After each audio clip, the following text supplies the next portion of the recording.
देखिए, आज से हमारी इंटर भूगोल की मॉडल प्रश्न पत्र की श्रृंखला प्रारंभ हो रही है। और देखिए, यहाँ से हम जो है, अगर आप लोगों की प्रतिक्रिया सकारात्मक रही, आप लोग चाहेंगे तो इस मॉडल प्रश्न पत्र को हम कंटिन्यू करेंगे। अगर आप लोग कमेंट बॉक्स में इसकी डिमांड करते रहे तो हम इसे कंटिन्यू करेंगे। और ये आप जब परीक्षा हाल में जाएंगे तो वहाँ पर देखेंगे कि हमारे इस मॉडल प्रश्न पत्र से कितने प्रश्न फंसे हैं, क्योंकि ये हमारे 2-3 सालों का एक्सपीरियंस है। 70 से 80% प्रश्न हम 3-4 मॉडल प्रश्न पत्र से ही फंसा देते हैं परीक्षाओं में, बोर्ड की परीक्षा में भूगोल के प्रश्न पत्र को लेकर। तो देखिए, सबसे पहले हम लोग यहाँ पर मॉडल प्रश्न पत्र को शुरू करें। इसमें हम प्रश्नों का विभाजन देख लेते हैं। हमारा जो पेपर मिलेगा, कम से कम उस पेपर के बारे में एक मोटा मोटी जानकारी होनी चाहिए हमको। तो वो जानकारी हम आपको बता रहे हैं। प्रश्न पत्र का जो स्वरूप होगा हमारा, उसमें बहुविकल्पीय प्रश्न 8 होंगे। चूंकि ये 70 नंबर की लिखित परीक्षा होती है तो एक एक नंबर के बहुविकल्पीय प्रश्न होंगे। 1 से 8 तक प्रश्नों की संख्या होगी जो बहुविकल्पीय होंगे। और अति लघु उत्तरीय प्रश्न जो कि 8 प्रश्न होंगे। प्रश्न 9 से लेकर 16 तक इनकी संख्या होगी और इनके प्रत्येक के 2 नंबर प्रश्न होंगे ये। और इसकी शब्द सीमा की बात करें तो लगभग 20 से 25 शब्द में आप इस प्रश्नों के उत्तर लिख सकते हैं। और लघु उत्तरीय प्रश्न की बात करें तो इसमें 6 प्रश्न आएंगे और 6 प्रश्नों की जो इसके अंक होंगे वो प्रत्येक के 4-4 अंक होंगे। प्रत्येक प्रश्नों के 4 अंक होंगे। तो प्रश्न संख्या 17 से लेकर के 22 तक जो प्रश्न होंगे वो लघु उत्तरीय होंगे। पिछले साल का ट्रेंड ये था कि इसमें भी अथवा करके प्रश्न आ गए थे, यानी कि आपके पास डबल चॉइस थे। तो यहाँ पर भी आपको चॉइस मिल सकता है इस बार भी के प्रश्न पत्र में भी। और दीर्घ उत्तरीय प्रश्न ये 2 होते हैं, जिसमें 6 नंबर का एक प्रश्न होता है। तो ये 12 नंबर के प्रश्न हो जाएंगे दीर्घ उत्तरीय। इनकी शब्द सीमा की बात करें तो 150 से लेकर के 200 शब्दों में आप इन प्रश्नों के उत्तर लिख सकते हैं। 23 और 24 नंबर का जो प्रश्न होगा वो दीर्घ उत्तरीय होगा। देखिए, हमारे अध्ययन की 2 किताबें हैं, उन दोनों किताबों से ही 50-50% प्रश्न आएंगे। 4 बहुविकल्पीय प्रश्न आएंगे मानव भूगोल के मूल सिद्धांत से, तो 4 बहुविकल्पीय प्रश्न आएंगे भारत के भूगोल से। इसी प्रकार से अति लघु उत्तरीय, लघु उत्तरीय, दीर्घ उत्तरीय और 2 मानचित्र कार्य के प्रश्न आएंगे, जिसमें एक विश्व का होगा और एक भारत का होगा। प्रत्येक मानचित्र कार्य में 5 प्रश्न होंगे भरने के लिए, जो 1-1 नंबर के होंगे, यानी कि प्रत्येक मानचित्र 5 नंबर का होगा। और ये 10 नंबर के निर्धारित हैं। इसमें पूरे के पूरे नंबर प्राप्त किए जा सकते हैं। हमने मानचित्र कार्य कराया है, आप बॉक्स में जाकर के उसके लिंक से इसके वीडियो को देख सकते हैं। और 25वां और 26वां प्रश्न जो है मानचित्र कार्य से होगा। तो इस तरीके से 26 प्रश्न आएंगे कुल हमारे जो है प्रश्न पत्र में, हमारे पेपर में। तो आज से हम मॉडल प्रश्न शुरू कर रहे हैं। तो देखिए, अगर इसके पहले मैं आपसे एक निवेदन करता हूं, अगर वीडियो को हमारे अच्छा लगे तो बिल्कुल कमेंट अवश्य कीजिए और क्वेरीज आप जरूर डालिए कमेंट में। और अगर चैनल को अभी तक सब्सक्राइब नहीं किया है तो उसे सब्सक्राइब अवश्य कर लीजिए, दोस्तों को शेयर कीजिए। तो चलिए, चूंकि 26 प्रश्न हैं, वीडियो लंबे हो जाते हैं, तो हम इसको 2 या 3 पार्ट्स में जो है वीडियो के माध्यम से आपके पास तक प्रेषित करेंगे।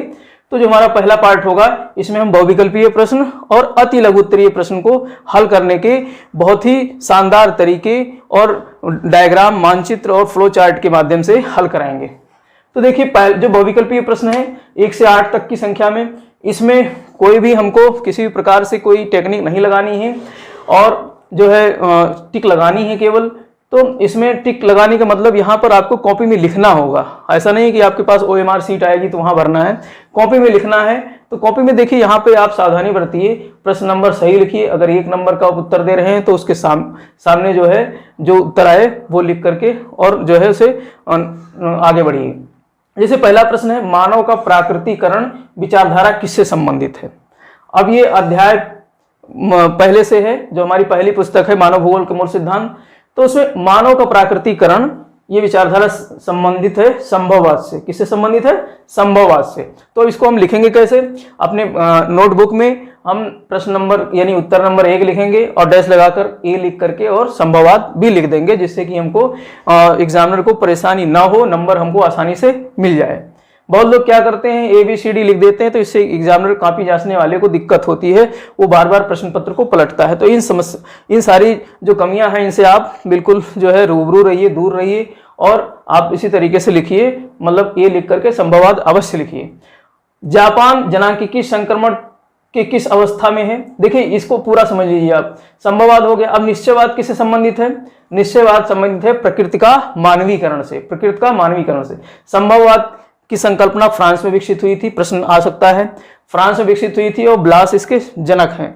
और इसके अलावा जो है लुसियन फेवरे, ये संभववादी विचारधारा से संबंधित है। निश्चयवाद विचारधारा ये जर्मनी में विकसित हुई थी। रेडजल इसके पोषक हैं, रेडजल इस विचारधारा को देने वाले हैं, यानी प्रकृति का मानवीकरण।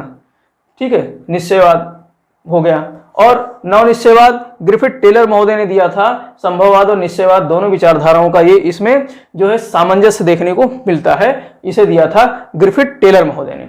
वैज्ञानिक निश्चयवाद, नवनिश्चयवाद को ही वैज्ञानिक निश्चयवाद अथवा रुको और जाओ निश्चयवाद भी कहा जाता है। तो हम चारों को डिस्क्राइब कर देंगे, जिससे कि अगर इनसे भी कहीं भी प्रश्न आए तो आप अवश्य हल कर लें। दूसरा प्रश्न, जापान जनांकिकी संक्रमण के किस अवस्था में है? तो जापान जनांकिकी, देखिए जनांकिकी संक्रमण एक ऐसा सिद्धांत है जिसमें आदिम समाज का जो है विकास हो करके उत्तरोत्तर वो पहुंच जाता है आधुनिक नगरीय सभ्यता में।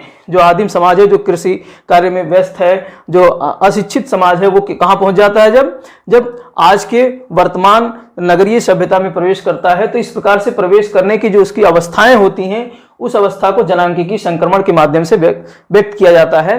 तो ये इसकी 3 अवस्थाएं बताई गई हैं। और जो जापान है वो इस समय तृतीय अवस्था में है। किस अवस्था में है? तीसरे अवस्था में है। प्रथम अवस्था में जब बांग्लादेश जैसे अविकसित अर्थव्यवस्थाएं हैं, द्वितीय अवस्था में भारत और श्रीलंका, दक्षिण अफ्रीका ये देश आते हैं, और तृतीय अवस्था में विकसित अर्थव्यवस्थाएं आती हैं जैसे जापान, कनाडा, यूएसए, ये सब तृतीय अवस्था में आते हैं जनांकिकी संक्रमण के। ठीक है। और तीसरा प्रश्न है, कैंटरबरी के मैदान कहाँ पाए जाते हैं? देखिए शीतोष्ण कटिबंधीय मैदान है, शीतोष्ण कटिबंधीय घास के मैदान हैं, और ये गेहूं की खेती के लिए प्रसिद्ध हैं। तो कैंटरबरी घास के मैदान पाए जाते हैं न्यूजीलैंड में, जो ऑस्ट्रेलिया के नीचे इस तरीके से आप देख सकते हो। ये हमारा ऑस्ट्रेलिया का मानचित्र है, ठीक है, और इसी के नीचे यहाँ पर न्यूजीलैंड पाया जाता है। तो कैंटरबरी के मैदान न्यूजीलैंड में यहाँ पर पाए जाते हैं। ठीक है। और इसके अलावा अमेरिका में जो है कौन से मैदान पाए जाते हैं, ये आप जो है कमेंट बॉक्स में बताइए। अर्जेंटीना में पंपास पाए जाते हैं, दक्षिण अफ्रीका में वेल्स पाए जाते हैं, लेकिन अमेरिका और यूरेशिया में जो शीतोष्ण घास के मैदान हैं उनको क्या कहते हैं, आप कमेंट में अवश्य लिखिए। और चौथा प्रश्न, सन्नगर शब्दावली का प्रयोग सर्वप्रथम किसने किया था? तो सन्नगर शब्दावली का प्रयोग सबसे पहले किसने किया था? तो ये किया था जीन गॉटमैन ने। किसने किया था? जीन गॉटमैन ने। सन्नगर शब्दावली का प्रयोग जीन गॉटमैन ने किया था। सन्नगर यानी कोनरबेशन। ये क्या होता है कोनरबेशन? जब एक से अधिक नगर उनकी सीमा आपस में मिल जाती है और उन्हें पहचान कर पाना जो है संभव नहीं हो पाता है, बहुत ज़्यादा स्प्रॉल हो जाता है, तो ऐसे जो है नगर को, बड़े नगर को क्या कहते हैं? सन्नगर कहा जाता है। जैसे आप जो है टोक्यो, योकोहामा जापान में देख सकते हैं, ये सब एक दूसरे से मिली हुई पट्टी हैं, सन्नगर कहलाते हैं।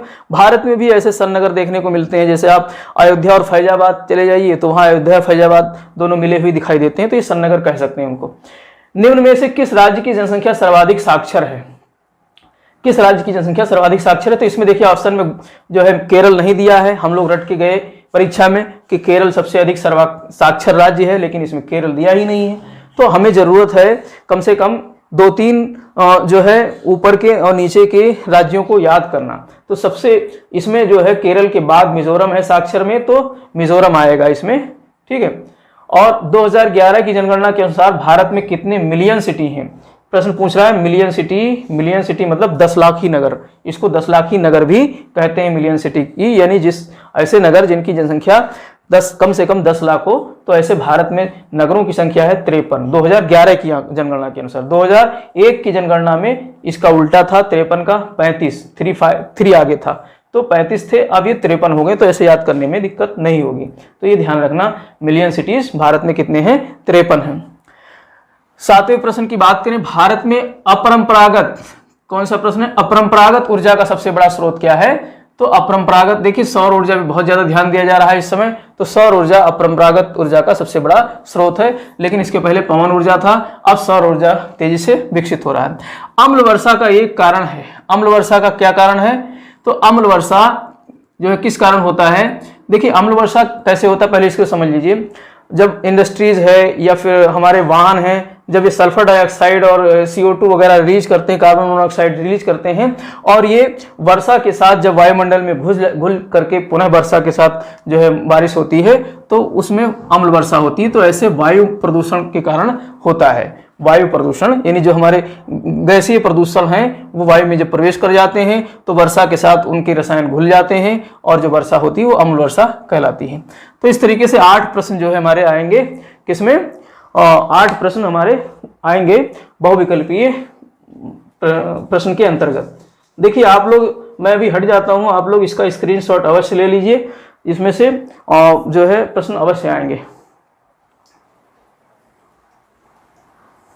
अब हम लोग अति लघु उत्तरीय प्रश्न करेंगे जो कि 9 से लेकर 16 तक प्रश्न है।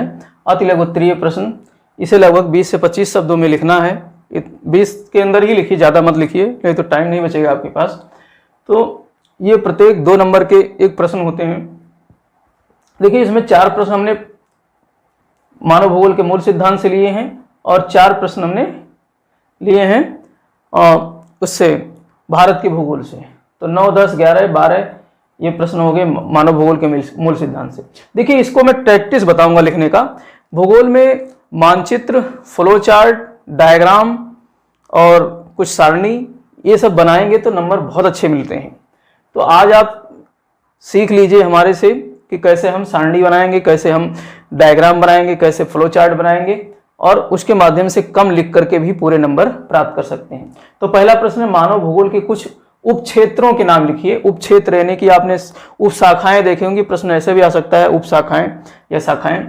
तो देखिए भूगोल की 2 शाखाएं हैं, भौतिक भूगोल और मानव भूगोल। तो यहाँ मानव भूगोल की उप शाखाओं की बात कर रहा है। तो इसको देखिए किस तरीके से हम यहाँ पर हल करेंगे। प्रश्न नंबर 9 को जो है किस तरीके से डायग्राम के माध्यम से हल करेंगे, लिखेंगे भी नहीं और इसको हम पूरा हल कर देंगे।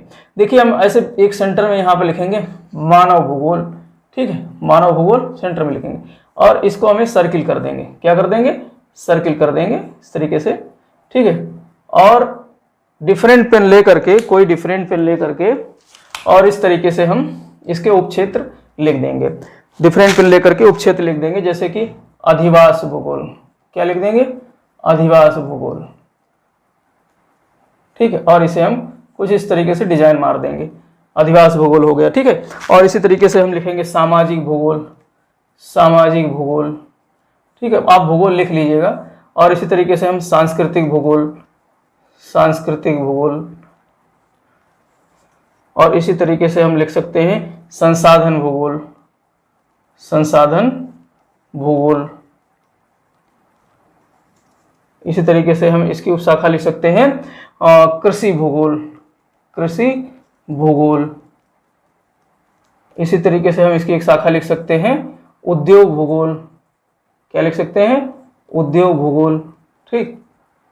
इसी तरीके से हम इसकी एक शाखा लिख सकते हैं उद्योग भूगोल हो गया, कृषि भूगोल हो गया।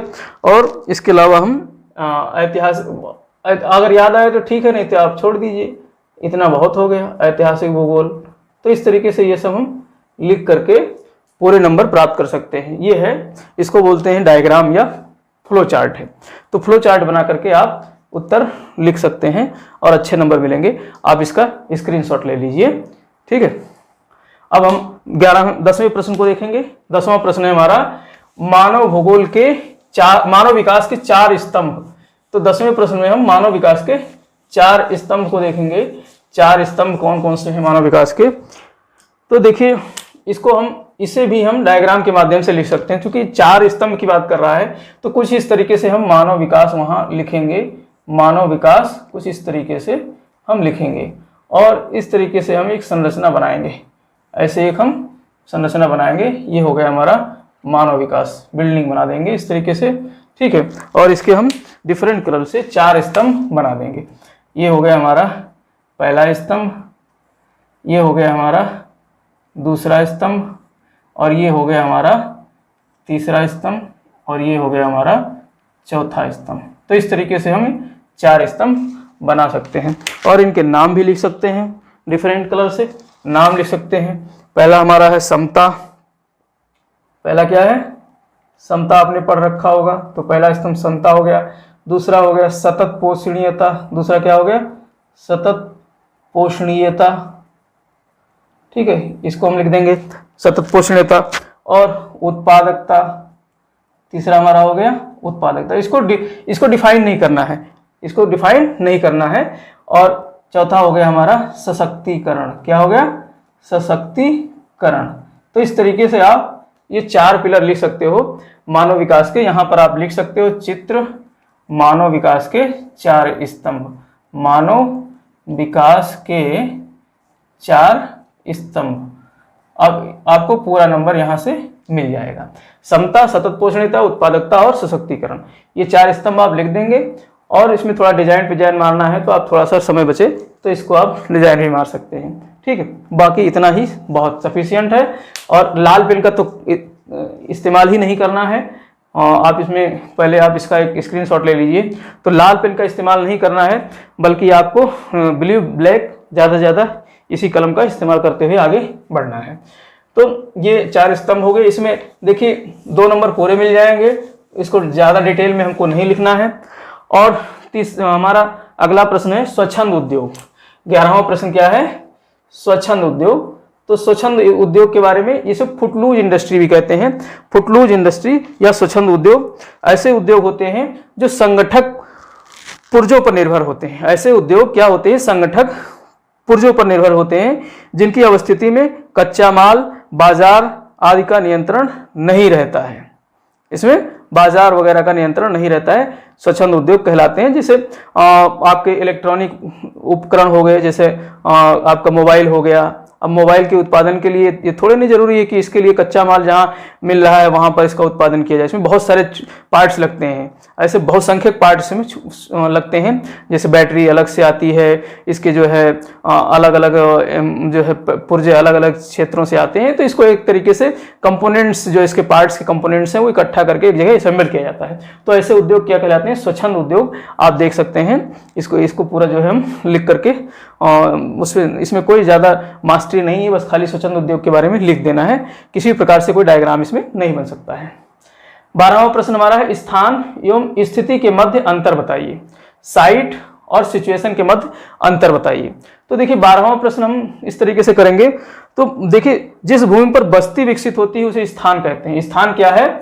स्थान वो चीज है, स्थान यानी इसको साइट भी कहते हैं। तो जिस भूमि पर कोई बस्ती विकसित होती है उसे क्या कहते हैं? स्थान कहते हैं। और बस्ती के साथ साथ में जहां पर वो बस्ती विकसित होगी एक निश्चित भूमि पर, जैसे किसी पहाड़ी क्षेत्र पर कोई बस्ती विकसित हो रही है तो कहेंगे पहाड़ पर वो बस्ती है, पहाड़ पर वो घर स्थित है, तो वो स्थान हो जाएगा। पहाड़ क्या हो जाएगा? उसके लिए स्थान हो जाएगा। और उसके आसपास का जो वातावरण है, सराउंडिंग है, और चाहे वो सामाजिक वातावरण हो, सांस्कृतिक वातावरण हो या फिर भौतिक वातावरण हो, वो सब मिला करके क्या कहलाता है? सिचुएशन या स्थिति। सिचुएशन, स्थिति, ठीक है, इसको सिचुएशन कहते हैं। इसको आप एक चित्र से इस तरीके से आप समझा सकते हैं। मान लेते हैं कोई नदी है, जैसे गंगा नदी है, और इसके किनारे हमने दर्शाया है वाराणसी को। इसके किनारे हमने वाराणसी को दर्शाया है। ये क्या है? वाराणसी है। तो वाराणसी क्या हो गया? वाराणसी जो है ये हो गया आपका स्थान। वाराणसी स्थान हो गया। और ये स्थान कहाँ पर है? गंगा के किनारे है। तो स्थान का हमने पता कैसे लगाया? ये गंगा के तट के सहारे है। और यहाँ पर जो मंदिर वगैरह है, मंदिर वगैरह जो बने हैं, ये सब क्या हो गए? सांस्कृतिक उसके क्या हो गए? पर्यावरण हो गए। मंदिर है, घाट है, ठीक है, नदी के ये सब घाट हैं, ठीक है। ये प्राकृतिक जो है सराउंडिंग हो गया, प्राकृतिक आवरण हो गया, सांस्कृतिक आवरण हो गया, पर्यावरण हो गया। ये तो ये सब जो है सांस्कृतिक आवरण और प्राकृतिक आवरण सब मिला करके क्या कहलाता है? स्थिति या सिचुएशन कहलाता है। तो इसको आप देख सकते हो किस तरीके से ऊपर लिखा हुआ है। जिस भूमि पर बस्ती विकसित होती है उसे स्थान कहते हैं, जबकि बस्ती के प्राकृतिक व सांस्कृतिक परिवेश को स्थिति कहते हैं या सिचुएशन कहते हैं। अब हम प्रश्न नंबर 13 की तरफ मूव करेंगे। प्रश्न नंबर 13 है चयनात्मक प्रवास के मुख्य कारण बताइए। देखिए सेलेक्टिव माइग्रेशन, यहाँ पर माइग्रेशन के बारे में नहीं लिखना है, हमको थोड़ा सा लिख करके आगे बढ़ जाना है। 2 ही चीज लिखनी है, पुरुष का चयनात्मक प्रवास कैसे होता है और स्त्री का चयनात्मक प्रवास किस कारण होता है, कारण पूछ रहा है। तो प्रवास तो ये होता है कि एक स्थान से दूसरे स्थान व्यक्ति चला जाता है, उसको प्रवास कहते हैं। चयनात्मक प्रवास का मतलब होता है किसी विशेष कारण से व्यक्ति प्रवास करता है। जैसे पुरुष है तो पुरुष का प्रवास किस लिए होता है? पुरुष का प्रवास जो है रोजगार की तलाश में यानी आर्थिक कारण होता है। पुरुष का प्रवास किस लिए होता है? आर्थिक कारण के कारण होता है, ठीक है। और स्त्री का प्रवास ज्यादातर सामाजिक कारण से होता है। स्त्री का प्रवास सामाजिक कारण से होता है। सामाजिक कारण में विवाह, सामाजिक कारण में सबसे प्रमुख कारण उसका क्या है? स्त्री का विवाह। विवाह होकर के स्त्री, देखा होगा आप, मोस्टली जो है अपने मायके से ससुराल चली जाती है, तो इसे कहते हैं चयनात्मक प्रवास। तो इसको लिखेंगे कैसे? आप देख सकते हैं ऊपर क्या लिखा है, पुरुष के चयनात्मक प्रवास का मुख्य कारण आर्थिक होता है, जैसे रोजगार की तलाश, जबकि स्त्री के चयनात्मक प्रवास मुख्यतः विवाह के कारण होता है, ठीक है। तो इस तरीके से इसे आप हल कर सकते हैं। अगला हमारा 14वां प्रश्न है, भारत में जल संसाधनों की कमी के लिए उत्तरदायी कारकों की पहचान कीजिए। तो इसको हमें हल करना है। उत्तरदायी कारक की पहचान करनी है किसके लिए? जल संसाधन की कमी के कारण। 14वां प्रश्न है हमारा, जल संसाधन की कमी के कारण उत्तरदायी कारकों की पहचान कीजिए। तो देखिए यहाँ पर प्रत्येक कारक को एक दूसरे से जोड़ते हुए हम फ्लो चार्ट के माध्यम से इस उत्तर को, अपने उत्तर को लिख सकते हैं। तो यहाँ पर हम सबसे पहले बनाएंगे जनसंख्या दबाव का चित्र। यहाँ लिखेंगे जनसंख्या दबाव। तो इस हर मुद्दे की जड़ कहाँ है? जनसंख्या में है। कोई भी प्रश्न आए, अगर समस्या पूछ रहा है तो भारत की सबसे बड़ी समस्या क्या? जनसंख्या है, तीव्र गति से बढ़ती हुई जनसंख्या। तो जनसंख्या दबाव एक प्रमुख कारक हो जाएगा, और जनसंख्या दबाव के कारण जो है वो जल की मांग में वृद्धि हो रही है। जल की मांग में वृद्धि। अब ये जल की मांग किन किन क्षेत्रों में हो रही है ये देखेंगे। जल की मांग किन किन क्षेत्रों में हो रही है? तो जल की मांग घरेलू क्षेत्रों में हो रही है। जल की मांग कहाँ हो रही है? घरेलू क्षेत्र में हो रही है। जल की मांग कृषि क्षेत्र में हो रही है। कहाँ हो रही है? कृषि क्षेत्र में हो रही है। जल की मांग कहाँ हो रही है? उद्योगों में हो रही है। जल की मांग उद्योग क्षेत्र में हो रही है। तो इस तरीके से हम इसे फ्लो चार्ट के माध्यम से दर्शा सकते हैं। और इस मांग के कारण क्या होगा? जल का अत्यधिक दोहन होगा। क्या होगा? जल का अत्यधिक दोहन। जल का अत्यधिक दोहन होगा। क्या होगा? जल का अत्यधिक दोहन होगा। ये भी तो एक समस्या होगी, जल का अत्यधिक दोहन होगा। और जल का अत्यधिक दोहन होगा तो इसके कारण क्या होगी? जल की गुणवत्ता में निरंतर ह्रास। जल की गुणवत्ता में निरंतर ह्रास होगी। जल की गुणवत्ता में ह्रास, ठीक। तो इस तरीके से ये जो है आप प्रश्न पूछ रहा है कि भारत में जल संसाधनों की कमी के लिए उत्तरदायी कारकों की पहचान कीजिए। तो ये सारे कारक हमने पिरो दिए, एक जो है माला में, एक कड़ी में हमने पिरो दिए। आप इसका स्क्रीनशॉट ले सकते हैं। एक कड़ी में हमने सारे जो है कारणों को पिरो दिया, ठीक। तो इस तरीके से आप फ्लो चार्ट के माध्यम से भी अपने उत्तर की पुष्टि कर सकते हैं। अगला प्रश्न है जैव ऊर्जा पर प्रकाश डालिए। अगला प्रश्न क्या है हमारा? जैव ऊर्जा पर प्रकाश डालिए। 15वां प्रश्न है जैव ऊर्जा या बायो एनर्जी। 15वां प्रश्न हमारा है जैव ऊर्जा, या इसको कहते हैं बायो एनर्जी। क्या कहते हैं? बायो ऊर्जा, जैव ऊर्जा। तो जैव ऊर्जा क्या है? मोस्टली जो अपशिष्ट पदार्थ हैं, अब जो घरे अपशिष्ट कचरा है, जो जैविक पदार्थ हैं, घरों से निकले हुए जीव, जैसे कूड़ा कचरा है, बहुत सारे हम अनाज वगैरह खाते हैं और उस वेस्ट चला जाता है, उसको फेंक देते हैं, तो अनाज क्या है? जैविक पदार्थ है, उससे जो निकला हुआ पदार्थ अपशिष्ट। इसी प्रकार से जो है आपका कृषि उद्योग, तो ये मतलब कृषि उद्योग और घरेलू, इन तीनों, घरेलू या फिर नगर पालिका कह सकते हो, इन तीनों जगह से निकला हुआ जैविक अपशिष्ट, क्या कहेंगे? जैविक अपशिष्ट। इन तीनों जगहों से प्राप्त जैविक अपशिष्ट से जो ऊर्जा प्राप्त होती है, इसको क्या कहते हैं? जैव ऊर्जा कहते हैं। आप इसको इस तरीके से लिख सकते हैं। हम ऊपर जो है आप देख सकते हैं लिखा हुआ है, जैविक पदार्थों जैसे कृषि उद्योग या घरेलू अपशिष्ट से प्राप्त ऊर्जा जैव ऊर्जा कहलाती है। और एक उदाहरण दे सकते हैं, लखनऊ में ठोस कचरे से बिजली उत्पादन के संयंत्र कार्यरत हैं। तो इस तरीके से आप पूरे नंबर प्राप्त कर सकते हैं। अगला प्रश्न है सतत पोषणीय विकास क्या है? सतत पोषणीय विकास क्या है? 16वां प्रश्न हमारा है सतत पोषणीय विकास क्या है? तो इसको बोलते हैं सस्टेनेबल डेवलपमेंट। Sustainable development.